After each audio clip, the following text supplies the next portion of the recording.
أنا والله دردار ما واحد كوير سيرجح حوجة وحصارة يا ذلك أنا سوق جور الله حرادة غنينك لكن إذا كنا وسارة الشقيصة كشقي تاك شقيان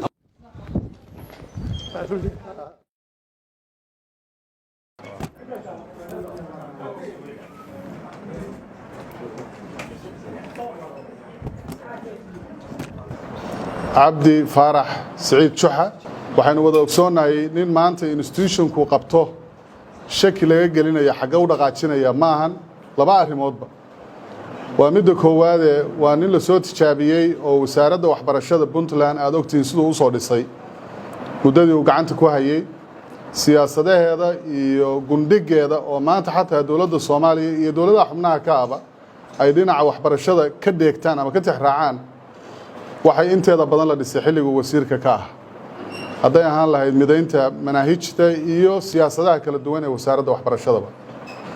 markii dambana waa isagii noqday wasiirka arrimaha gudaha iyo dib u heshiisiinta iyo arrimaha federaalka ee dawladda federaalka oo iyadana runtii wax badan uu soo qabtay wixii loogala diriro albaabka looga soo saarana weynu ogeeno dalkan iyo wuxuu ahaa itijaahu aaday qodobka labaadna waxa weeye waa nin warkiisu cad yahay oo nin hadda la leeyahay reerka xagga u raraya ma galbeed buu rarayaa mise waqooyi ma aha laakiin warkiisu banaanku yaala sida u tiraadeena waxaan aaminsanahay in uu meeshii munaasibka u ahayd uu yimid inuu maanta ka ambaqaado Puntland horey loo dhaqaajinayo inuu halkan maanta qabto oo aqbalana runtii waa uga mahadcelinayna 24 sano hawl himile ahayd oo ahayd in dadka talada dib loogu celiyo oo dadku doorasho ay aadaan ayaa tahay mudnaanta ugu weyn aan xooga saari doono doorashada golayaasha deegaanka weey waa la tijaabiyay saddex degmo la tijaabiyay si qurux badan bay u dhacday intii kala qorshaysan waqtigu waa dhow yahay hawsha inaan israacino ayaan rabnaa waa hawl ay ku xiran tahay mustaqbalkii Puntland waana hawl loogu talagalay hadda ku hor in la qabto xeradan sidii suldaan qorana sheegayay rag baa ku furay halgan dheer ka bacdi iyo durfo dheer ka bacdi laakiin looguma talagelin waligeed in la fadhiyo jil walba oo yimaada siyaasadana waxa saaran in iyaguna hinjiyaan oo meel kala geeyaan hawshuna saasay ay tahay sideedaba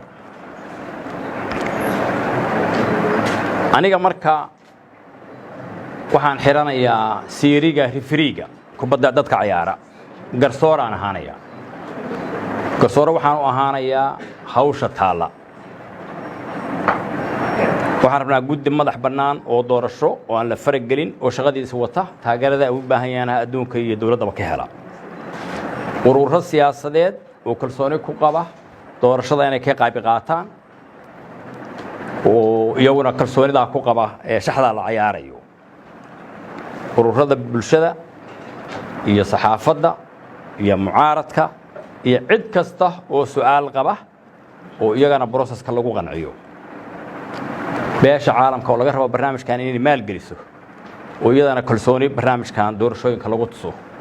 iyo dawladda oo iyadu inta coordinate garaysa oo isku haysa oo fiilooyinkaasi inay isgubaan